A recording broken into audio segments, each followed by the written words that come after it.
There might be an aplacoforan. I see this small worm-like animal wrapped in the branches on the right side. Not get any closer, so I'm comfortable here. No, it's not a snake star. So the aplacophorans, they look kind of like that, but can I zoom they're in short, on the base? and they usually just wrap around the branch. Oh yeah, we're ripped up. And it looks like the holdfast of this coral gave way. It was growing on that carbonate wall, and it just got too big, and it fell off. That it looks like it still has a piece of the wall attached to its holdfast, but there was instability in that wall there.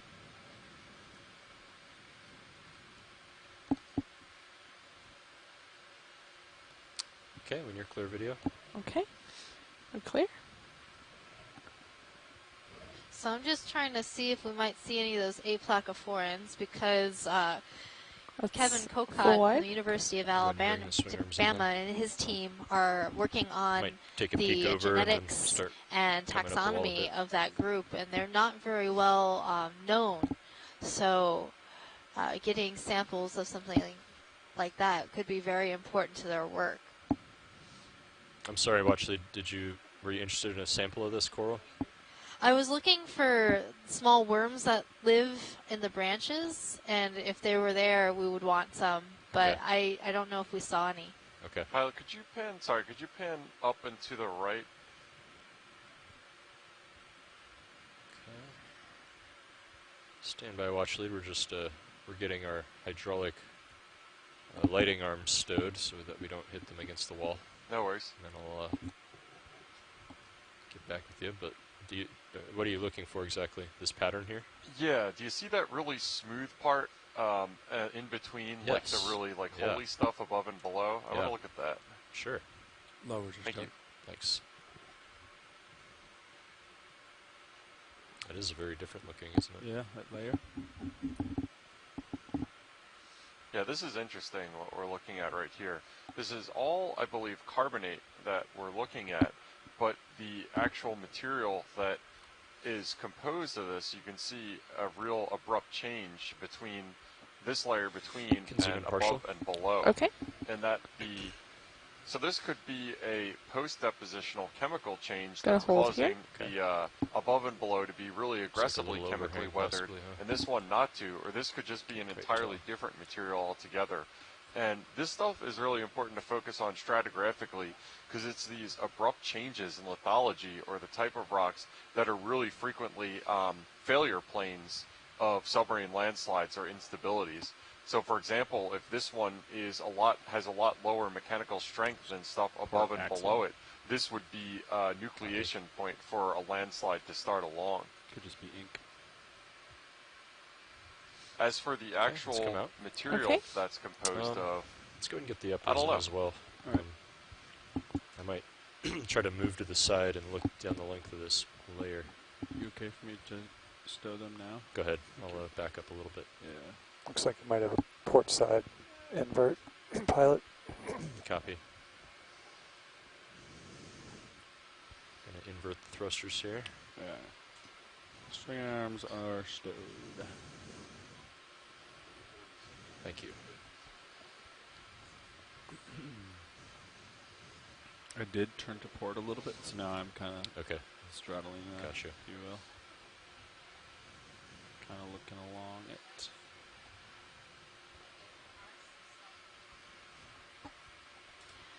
I'll feel bad if we don't take another look. Can we look back at that coral real fast?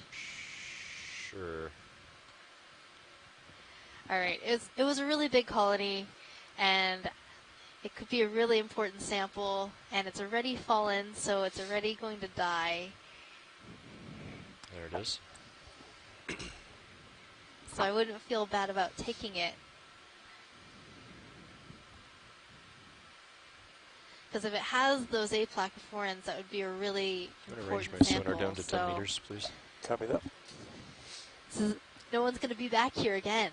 That's the hard thing. So you'd like this whole colony? Do you think we can fit the whole thing in the box? I think so, yeah. Okay. Yeah, let's just do it. Hydraulics are up. Okay. It also has a number of associates with it, which are also very important. Port-side sample boxes and are I full. believe all of these associates were on it when it toppled, because this is a very freshly toppled coral. See if I can set up so we can just get the drawer out as is.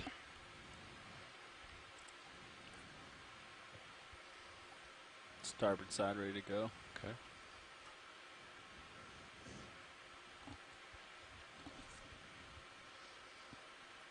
Might have to starboard wing inboard a bit, but I'll try to set up like on top of this rock here. Okay. Sounds great.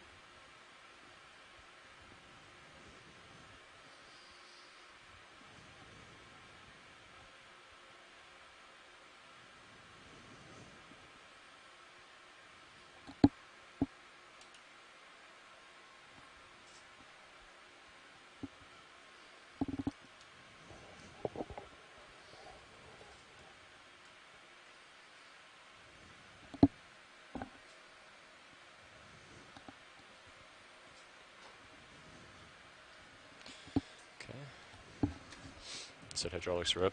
That's correct. Okay, thanks. Okay, we'll get Mini Zeus up here. And Chris, if you can help us keep a close eye on the sonar and the Sirius camera, make sure we don't start drifting toward the wall.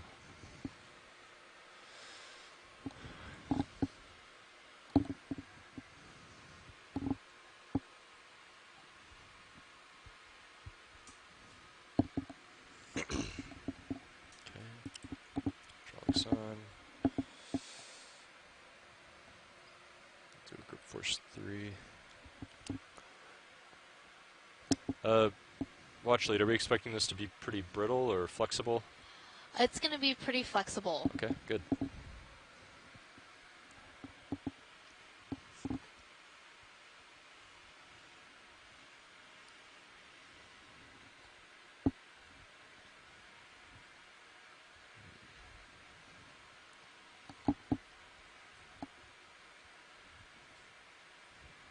Our little squid friends are joining us for this sample. We have an audience.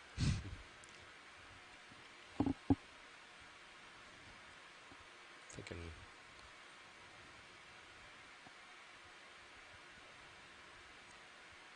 Yeah. Thinking if I did.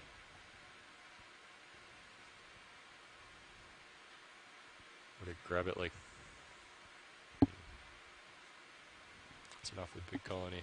What do you think, Levi, for grabbing it? I'd do like go for the base, have some draws between the two main branches and some draws on the base side and just cradle, maybe. Cradle it, try not to break it off. Yeah. The only thing is that I have to go starboard box, so I'm trying to think about stowing it in the box, yeah. Where you just go right on the base. Yeah, let's try that.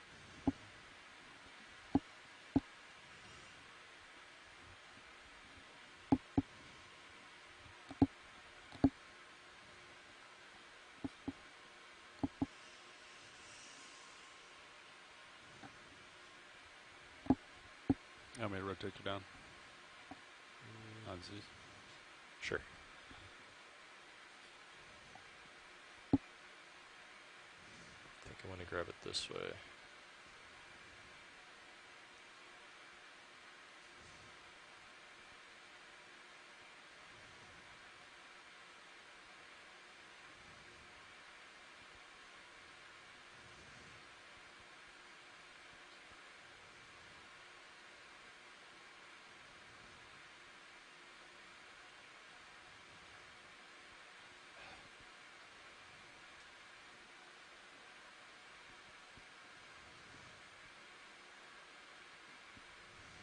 Alright, I'm ready on the drawer. Okay.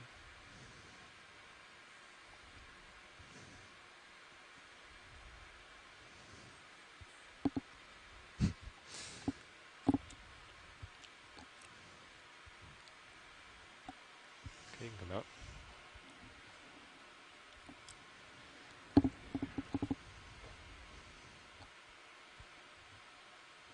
It's actually wider than I thought it was. I think we can do it. Is that all the way up? I might be able to wing in and get you some more, but if you need it.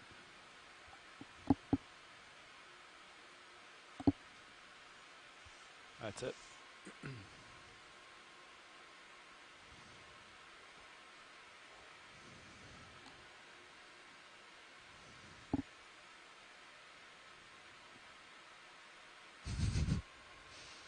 It's a pretty big colony. Thanks.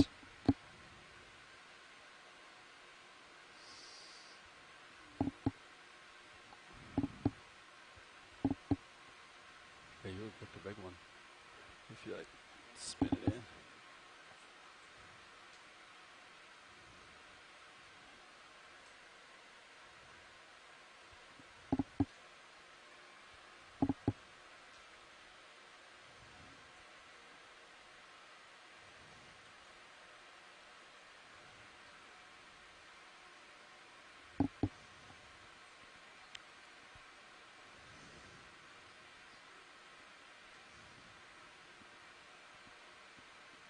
I'll do that, and then I'll just kind of push it in. Might be able to push in the outer box, yeah. Sure.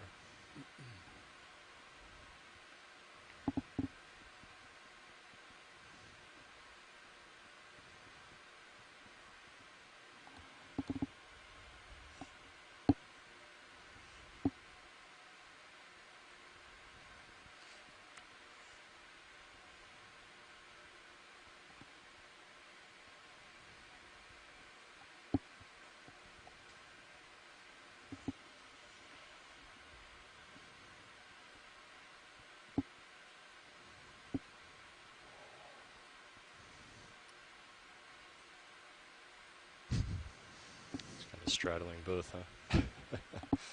Yeah, might take both. So big.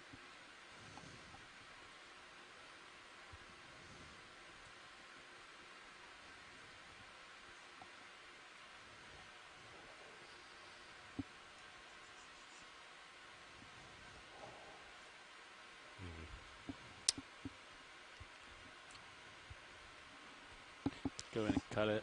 Yeah, I might just do that. And let it fall. Yeah. Let it fall on the other side. Yeah, that's a good idea. Cut it. Let it fall on the other side. Grab it out of that one. Put it back in that one. Just an idea. Yeah.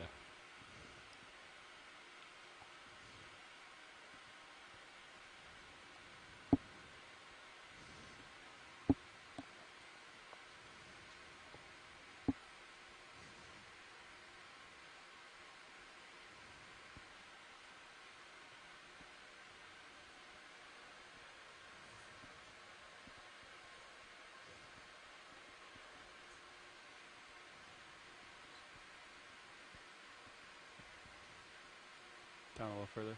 Right. Oh, yeah, it's definitely sobered. Nice. Yeah. Then I can,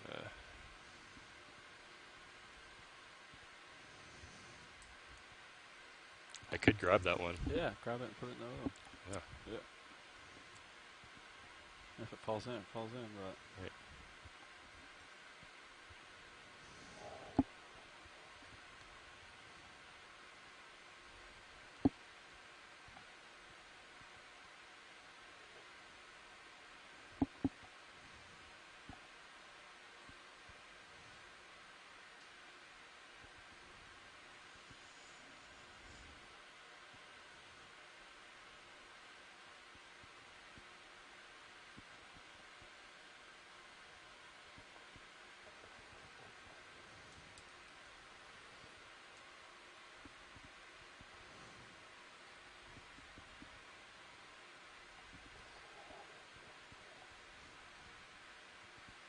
Really picked a big one.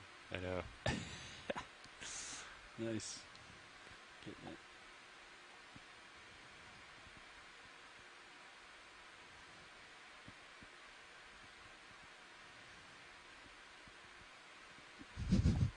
Yeah, then just push it down and you're good. Yep.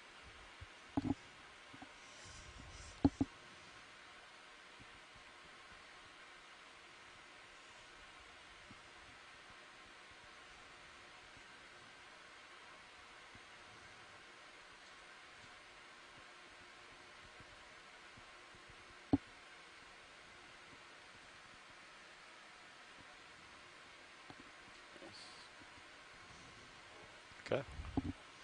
Sorry, watch leads, that ended up being much larger than I had anticipated. We got the full colony in the starboard outer box. We ended up having to cut it in half, but we got it all in there.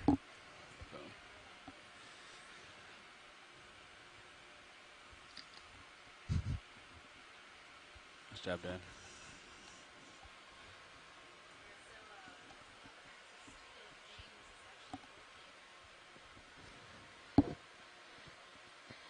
So Scott France's doctoral student James is actually working on the evolution of the family Acanthogorgia and the genus Acanthogorgia. So these samples are going to be really important to him with his work, and it's also going to be really great to catalog all the associates that we saw in the branches of that Acanthogorgia, and it was a really good sample because this had just recently fallen off the wall and would have eventually died. So now we actually are making good use of its life by bringing it back with us as a sample. So I'm pretty happy that we were able to get the whole colony in our bio box, and hopefully there will be organisms aplenty for all of the people out there that are studying associates, studying Acanthogorgia, and studying those aplacophorans. I'm pretty certain that we have at least one of those in that sample. Okay. 240, so that's 240 minus 90. 160 something, right? So, Watchley, we're just discussing our next move. Did you want to move laterally along the base of this, or did you want to try to go up the face of this wall here?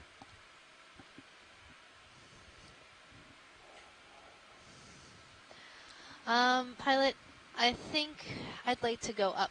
Okay. Going up. You can do that. I've got some FOMO from Beach Canyon, so I want to make sure we make it to the top. Okay. All right. I'm lined up at 240. Before we move, we'll come up. But yeah. I can't recall. Oh, I have your rotate. Yeah, I was like, yeah, I was confused. This really That's fine. Back to you. Fine layer interbedded with the porous. You can turn that monitor back to whatever you'd like. Carbonate that we were seeing Roger before. That's an interesting observation. It looks like there's one band every 5 meters thereabouts.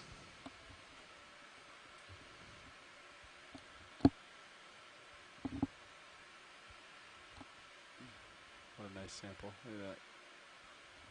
Got the base and everything on the little guy.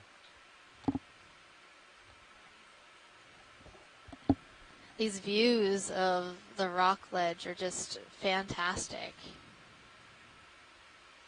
Take a peek to starboard. A lot of the flame scallops, I don't believe we saw any of when we were looking at Beach Canyon. No, we didn't see them. Yeah, you'd think this looks very similar, and it's in a relatively close proximity, canyon-wise. But yeah, we didn't see any flame scallops during that dive. But we do notice that there is some sparseness of where we see these animals. Yep. So there's a very patchy distribution of animals within the deep sea. Sometimes you see a high density of something that you won't see for a long time, and then you'll come upon another patch. And that's where my FOMO comes in, because I'm like, well, maybe we just went a little further over one more ledge, and then we would have seen the thing that we came to see, you know? Right now we're looking at a synaphobranchid eel, a cutthroat eel. This one is Synaphobranchus gracilis. It's been pretty common throughout a number of our dives. Okay, you can come out when you're ready. Coming out. There's a squid following us. Yeah, one of the best moments for these eels was when there was a crab that had found a piece of squid and was having a really tasty snack, and 2 cutthroat eels came in and they started trying to steal that squid away from the crab. You can check out that video online. It is on our website, oceanexplorer.noaa.gov. I think I'm spotting some Lophelia on this wall. Right there in front of us? Right there in front of us. Yeah, right next to those look. flame scallops. Let's take a brief look.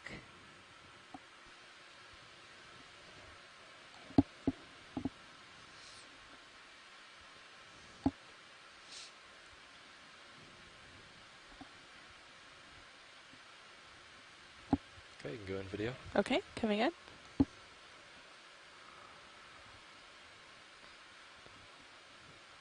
Gonna hold here. And it is. It's a nice living colony of Lophelia.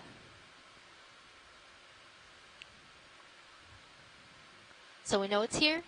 We know it's alive. And if this is any indication, there should be more somewhere.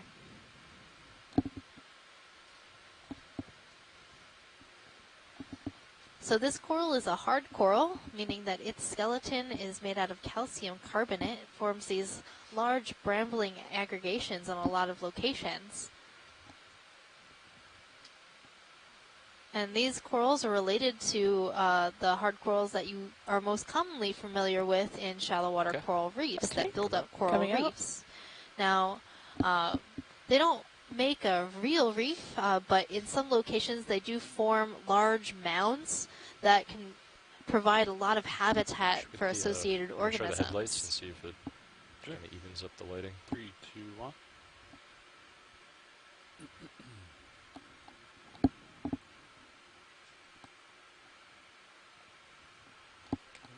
going to come up a bit.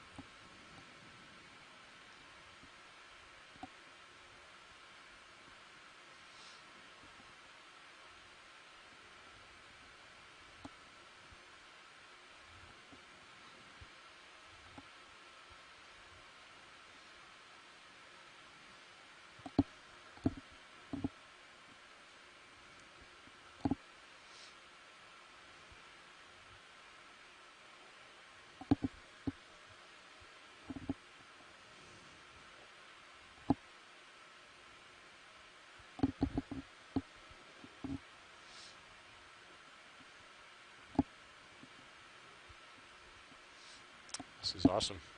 Definitely was not expecting this today. Huge wall out of nowhere. Yeah. Haven't even seen the top of it yet. If you're just joining us, this is Megan Putz, your biology lead from the University of Hawaii. We are currently doing our 12th dive of our Deep Connections expedition on a box canyon that is located between Alvin and Block Canyon within the Frank R. Lautenberg Coral Protection Area. Great view from Sirius, watch lead. And this is Jeff O'Belts, your geology lead on this expedition. This is our 12th and final dive of Deep Connections 2019. All right, we can turn off the headlights. Yeah, it's probably better without them. Should help you, Caitlin. What dive he's on?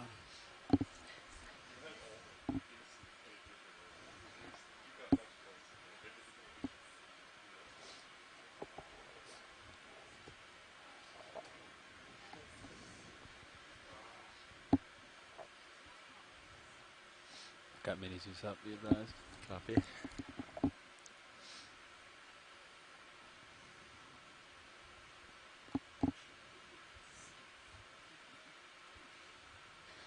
So you might be wondering a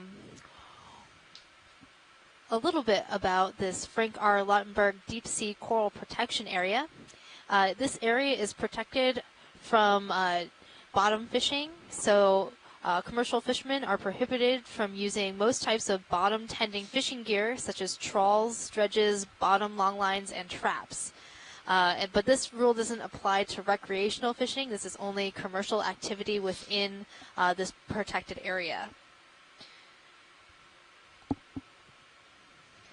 That means that, you can come out to these locations, but, also keep in mind, we are seeing these really vertical cliff faces. So bottom fishing in this area wouldn't be the best idea because you would most likely lose your gear. And so a lot of fishermen do target areas near here because these are really productive areas. Canyons in the deep sea are very productive, and we see a lot of biodiversity in these areas, which means that, you know, it's high likelihood of finding these really like a vertical sought after commercial fisheries, like the fishery for the squids that we've been seeing, those short fin squids, or we saw a few flatfishes, flounder, which could also be good for fishing, and crabs and things like that. We haven't reached the top of it yet, though. I was just about to say as well that I haven't seen any fractures along this wall just yet. And then here's one. Looking at one right now, yeah. So it looks like this is probably a normal fault cutting down into this material. And you can kind of get a range as well here of the different lithology within this entire carbonate sequence. So it's all carbonate, but due to a combination of, I'm not sure whether it's the organisms whose shells were used to construct this material, or if it was a post-deposition chemical change, you get a really different texture of the carbonate rocks. And you can see 3 different types of them. I'm not sure if you look on the sonar. Below. Still returning. The area that we're looking right now. I think it just steps back. And I saw something geologically interesting. Just, Pilot, can you just pan to the left a little bit? Sure. It looks like there's some slippage where this layer is broken. That is a fantastic observation, Megan. This is a fantastic example of a fault, and you can see it's a fault because there is vertical displacement of this thin layer that we've been looking at before. And this is one of the ways. I'm just going to leave them off for a few seconds for the video editor, and then I'll turn them back on.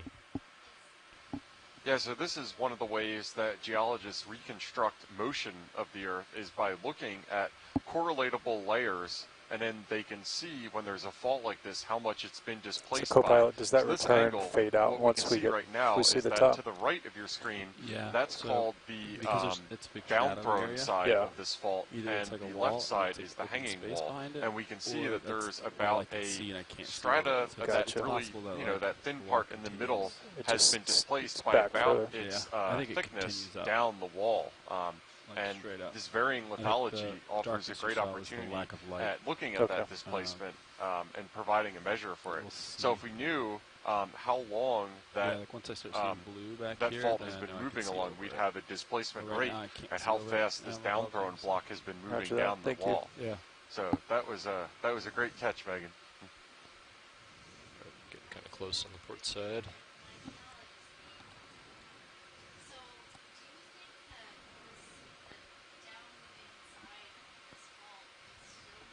Can I zoom in on the wall? Sure, I'll get lasers for a few more seconds. Let's watch the dust, and then you can zoom in. It varies on area to area what causes faults like this to move.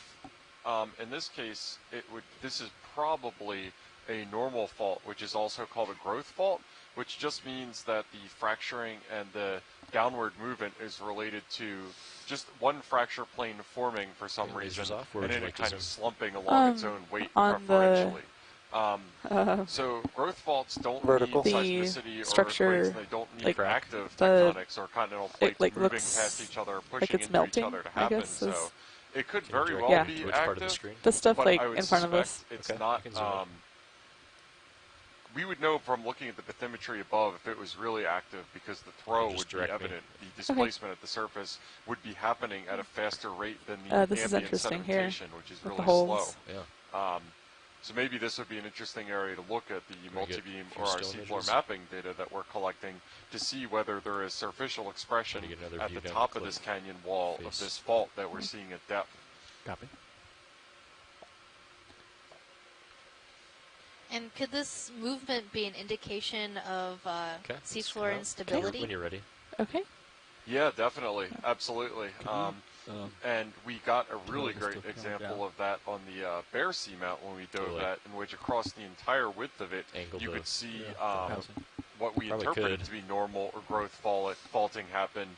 And that can be indicative of future activity, or a lot of times what that indicates is that upslope from the area where you see the faulting or the displacement, that area is going to be unstable at some point in the future.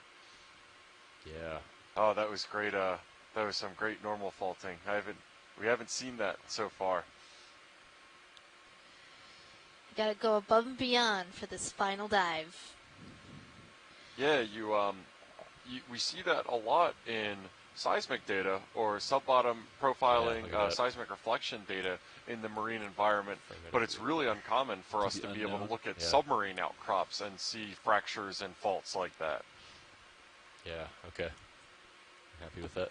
I also find this layer really interesting, that this really thin layer is very, it seems stronger than the layer below and above. Ooh, and there's some purple coral on this. Take a look at that. So, yeah, it's really beautiful, huh? I like the smooth rock face. It's, this layer is really, really smooth. It's not, doesn't have as many pits and holes in it, and it's jutting out more from the wall. Yeah, and again, I'm not sure whether that is a result of different carbonate shells or tests that were that composed it, or whether it was different chemical alteration in that interval that formed that rock. Hold here. I got to talk to some carbonate experts who can weigh in on that and get the answer for us. And here we've zoomed in on this purple coral that's been growing over this really interesting layer in the rock. This purple coral is a stoloniferous coral, likely clavularia. And so this coral doesn't create its own skeleton, but grows over the rock, using the rock sort of as its skeleton. So it's an encrusting style coral. And it is an octocoral, you can tell, because it has 8 tentacles, and those tentacles are pinnate, meaning they look sort of feather-like. And that's characteristic of all octocorals. Do you think the headlights I also really like the purple corals because they are beautiful. 3, 2, 1.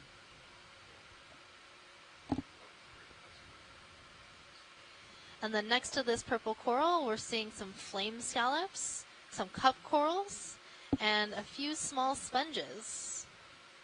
Ooh, that's nice. You know what's also sort of interesting about this rock? It looks a little bit like rhinoceros skin. Yeah. You know, it looks crisscrossed and wrinkly. Yeah, I can see that, and there doesn't appear to be any sort of orientation for those marks. I'm gonna assume that's probably not something to do with the rock itself.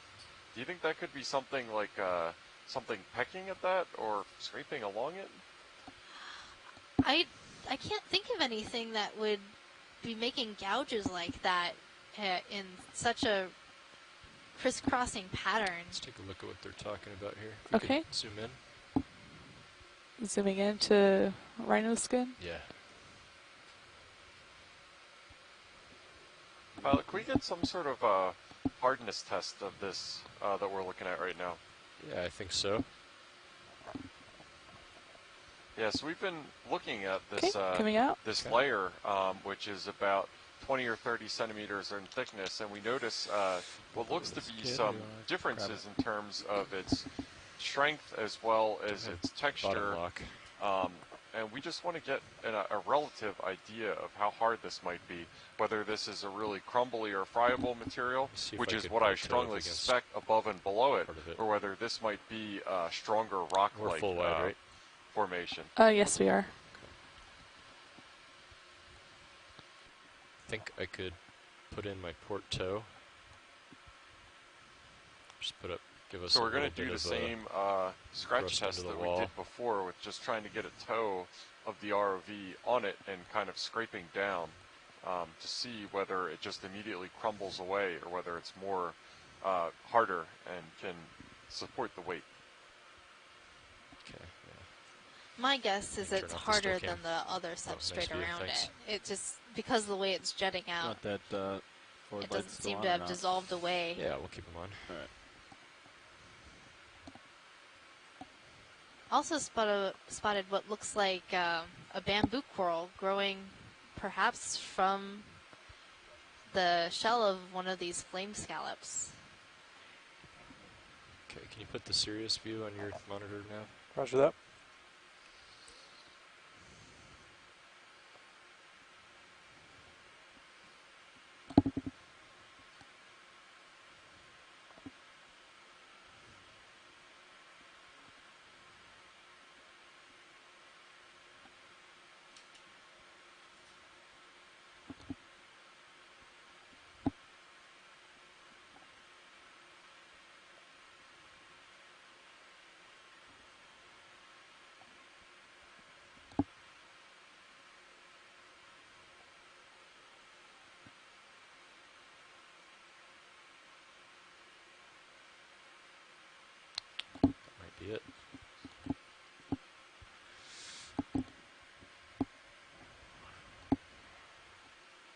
Okay, that seems stable. Copy. Okay. Hydraulics are up? Yeah.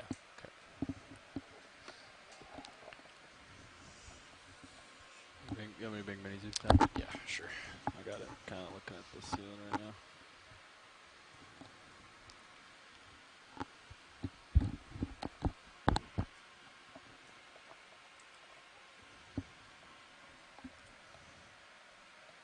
Boom. Thanks. Assuming that's the... Yeah. Or the one kind of in front of the Zeus. Actually, let's come down more. So we're going to pull our claw out here. And maybe you can start the scratch in the overlying stuff and then go down so we have a comparison point. In the top layer, you mean? Up here? Yeah, please. Yeah, so we're going to do a scratch test starting on the top layer and then moving down into the different one. So this won't be a scratch test where you're doing it against reference materials, so you actually have benchmark things to compare it to. But we will get a relative hardness difference, maybe on how crumbly this one is compared to the lower layer.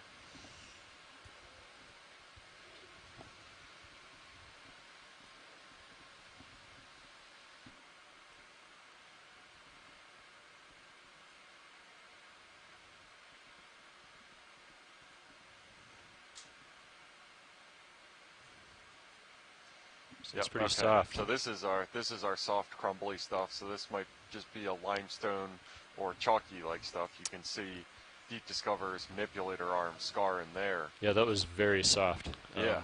Very lightly touched it there. Yeah, do you mind moving down to the lower one? And the great thing about Deep Discover's manipulator arm is this has force feedback for the pilot, so they can actually feel through how much pressure has to be applied, how hard a material is, even if we're not getting like a sample topside, which is important information for them to be able to recover samples, and for this case with our impromptu scratch test that we're conducting here. Actually, maybe I'll go for this outer one.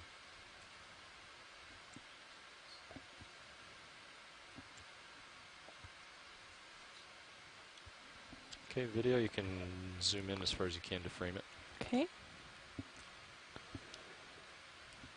Actually, I guess maybe I will just do this front face so we can see it better.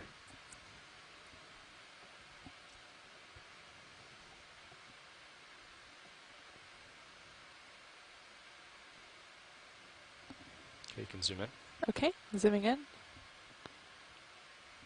Okay, hold that.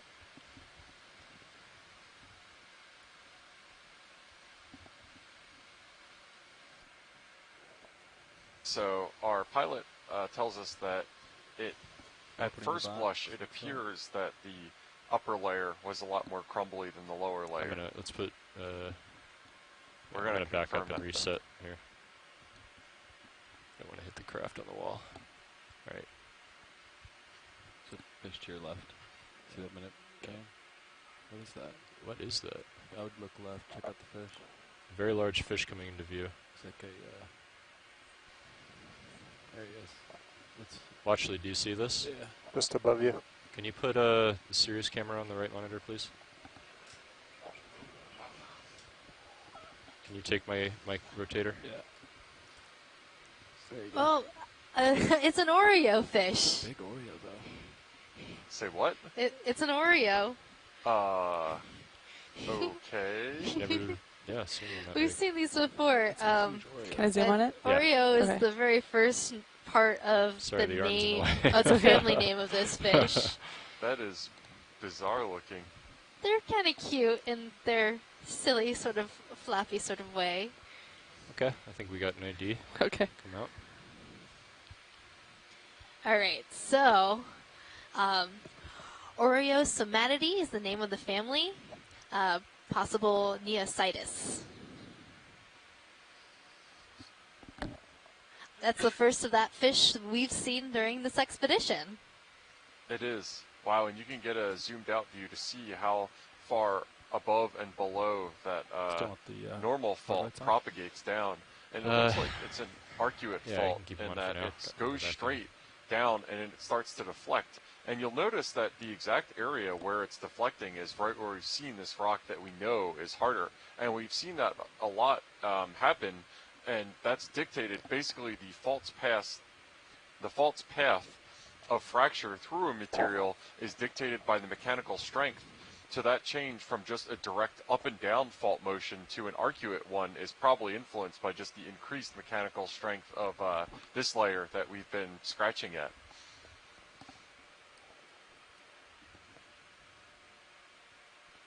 And before we leave, we would definitely want to take a look at that small coral that was growing off the shell of one of these flame scallops. Sure.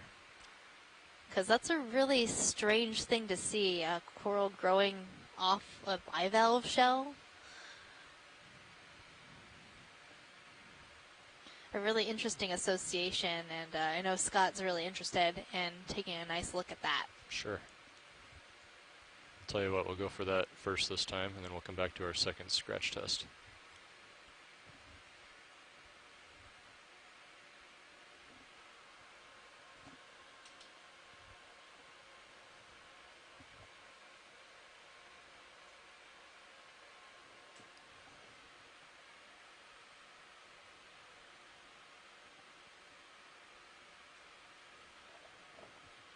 Okay. All right, you can zoom in video. Okay, coming in.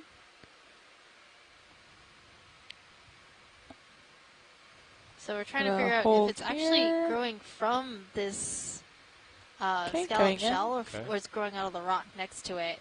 Because it would be really strange to see it on the scallop shell, and I think that's what we are seeing. Yeah, I think I see the holdfast that's on the shell. That's interesting. That's really neat. That's not something you see every day. Very young. It's pretty small. Yes, this is a very, very small colony. It'd be interesting to find out, like, how long these scallops can live and if this coral will continue to grow off this scallop shell. As it gets bigger, it might be able to send out some roots to attach to the rock wall, but it does seem a bit farther away than it should be if it was going to do that. So, really interesting life observation. Okay, when you're clear video, we can come out. Scott France says he would not suggest this larva picked a very good place to settle.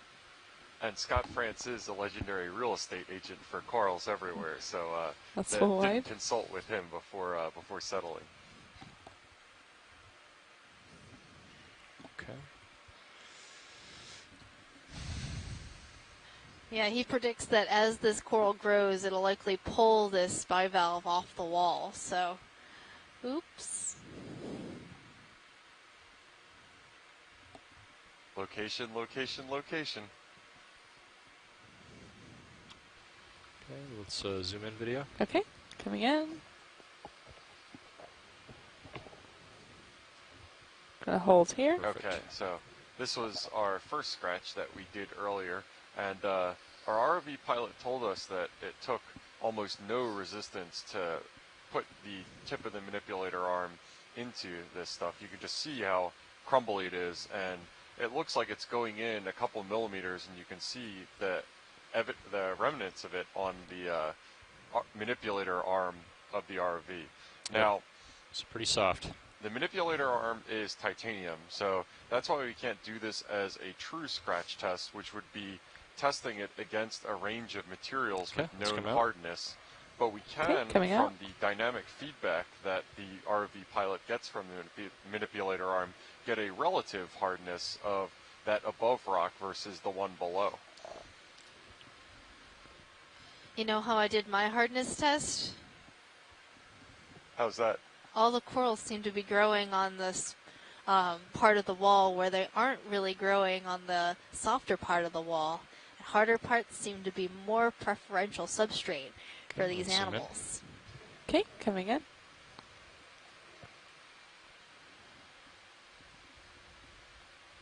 Hold that. Holding. Perfect.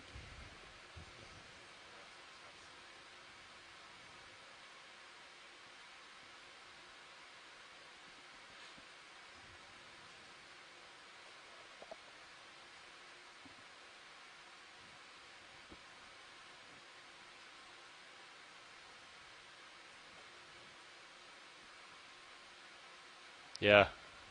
I can scrape just like a thin layer off the top, but it does not dig in as much. Yeah, barely leaving a mark. Wow. Cool. Okay. Thank you, pilot. Yep. And my co-pilot's noticing that when I was scraping the top softer layer, the vehicle did not move, but as I scratch this this thinner layer here, it moves the vehicle, which means, yeah, it's taking a lot more force.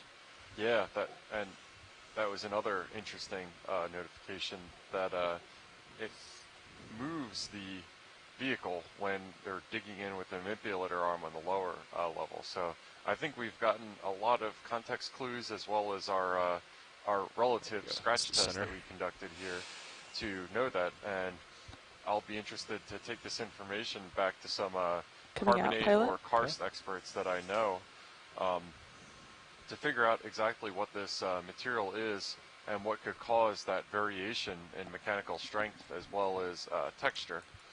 Right, craft hydraulics are secure.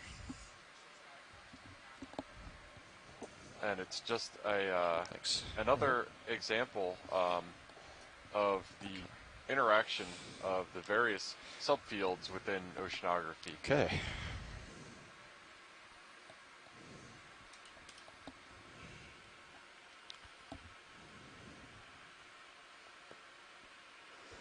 Can we turn the forward lights off? Sure. All right, coming off. 3, 2, 1. Why don't we come up this face a bit? Copy. Yeah, and Scott France back on shore pointed out that once that coral gets to be a certain size, it's probably going to take that scallop off the wall with it. And so his wife pointed out that perhaps the corals prefer a mobile home property. This little overhang here with some bivalves and a which is crinoid, maybe? Oh, right in line with the awful puns. Yeah, let's check out this layer too with all these things. Okay, let's zoom in. Okay, coming in. Gonna hold here. So this is the type of star that definitely summons Chris Moth. What is it? That's a very precarious situation to be in. Now this is a type of Brisingid sea star. And they're really interesting because they have these long arms that they curl up and very zoom in, pilot? Sticky. Okay, coming in. 2 feet. I know that Chris has been doing a lot of work with these stars in the past. And you can see how sticky those little spikes are.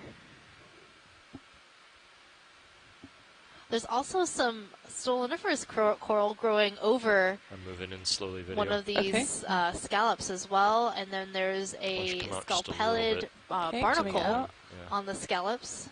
Looks like lots of things are settling on these scallops. There's a squat lobster in that hole up there too. Oh yeah, you're right.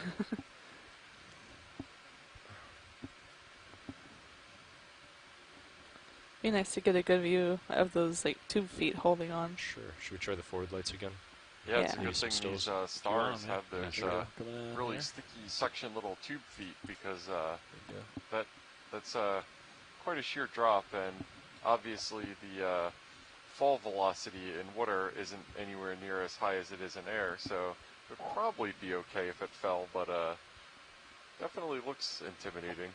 Well, if it did fall, it would take 1 hot minute for this star to get back up. Oh, it's on a coral. You see, there's a coral in there. Yeah. Oh, it is. You're right. Once the scallop's closed, you could actually see the coral that this star is actually hanging onto. You can see the coral right there.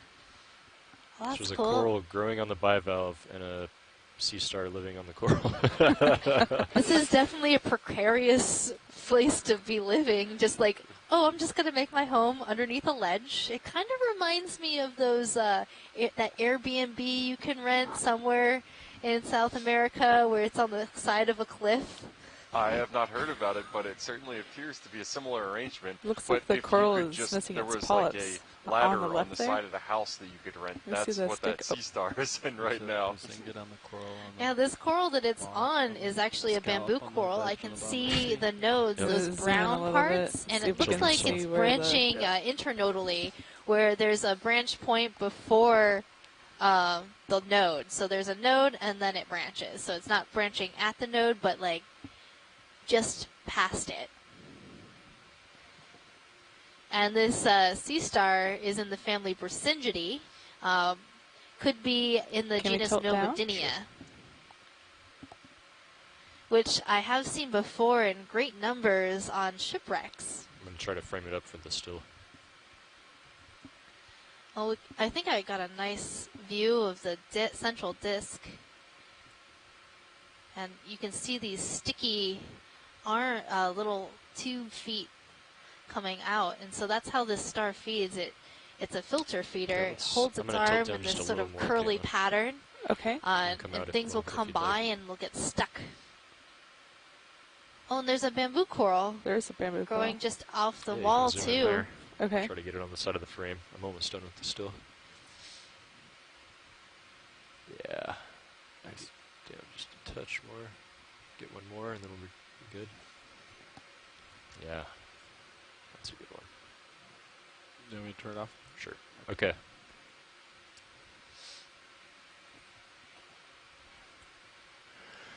Okay, let's come out. I see a purple coral right below me. Okay.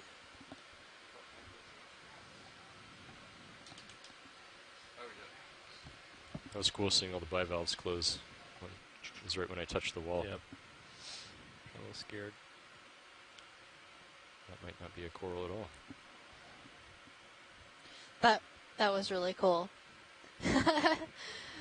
Talk about mobile home property. There's a purple cup coral to the right, though. Yeah, that was just everything piling on top of everything else.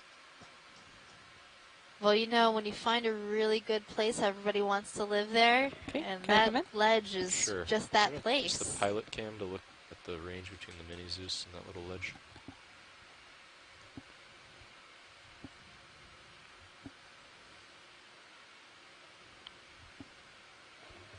Seems like it should be clear, but yeah. Okay.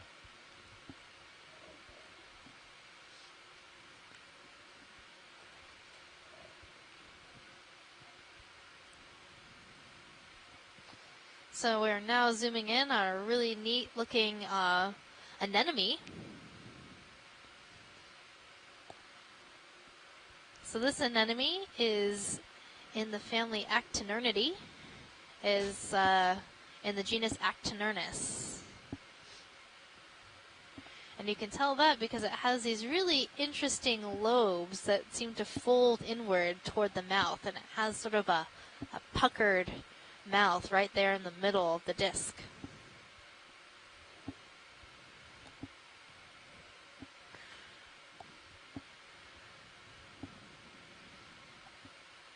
Oh, a coral there. All right, let's come out. Okay, coming out. Levi's scanning the wall for us. Ooh, that's a cool targets. coral. Yeah. It's the underrated camera, right? Yeah. Titan. There's a lot of stuff here. All right, let's get a Sirius back up there, and I'll move over there. That's a good find. I think that was a Sirius cam zoom. Oh, it was D2s. It's there like is a lot of stuff on spy this wall. camera. Yeah. Recon. Went into recon mode. I think what we spotted is a type of black coral.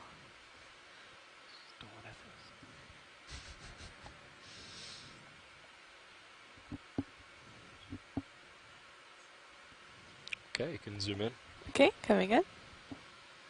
Oh, jelly going by. So we're looking at this black coral, and we're noticing that it is branching off of its main branches from the main axis. So I think this could be a Stauropathes black coral. And that'll bring us back to our conversation about how when we talk about the names of corals and animals, scientific names, they're based off Latin and Greek, and this is a good example of that. The order name for this group of black corals is Antiphotheria, which means against disease, because people thought that the skeletons of these corals made good medicine and could cure disease. Can they? Yep, you're right. Probably not. Oh, that's a I don't bummer. think there's any research that supports that they have any medicinal properties. I do believe the Greeks used some coral in medicines, including pink coral. They said that there was some good evidence that pink coral, which is calcium carbonate, could cure some tummy troubles. Which makes sense because we do know, like, if you take a Tums, which is mostly calcium carbonate, it'll help settle your stomach, reducing the amount of acid and neutralizing that acid in your stomach. Which is the same reaction that creates a lot of this pitting that we're observing along this carbonate wall. Acid-base reaction turns calcite into carbon dioxide and water, and off it goes. There. Forward lights off. Sure. I'm gonna come back to port. Okay. There is a coral or something on the edge of that ledge where the percentages and stuff are. It's kind of dark. Yeah. Yeah, you can do a snap zoom. Okay.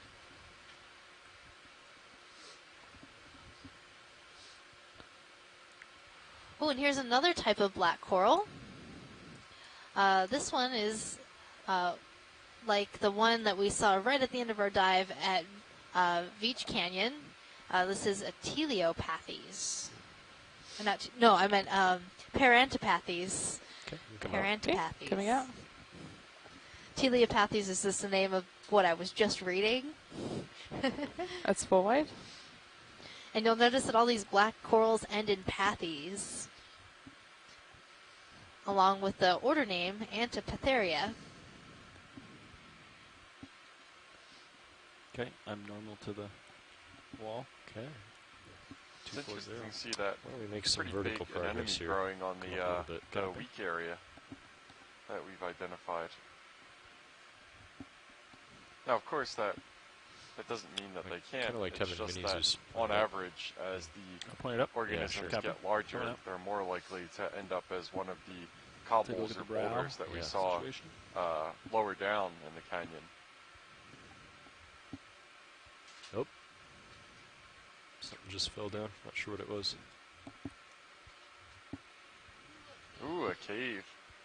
Cave of Wonders. What's in the cave? There's a fish.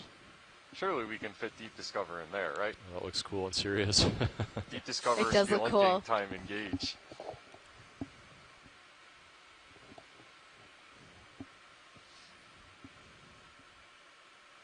Forward lights. 3, 2, 1.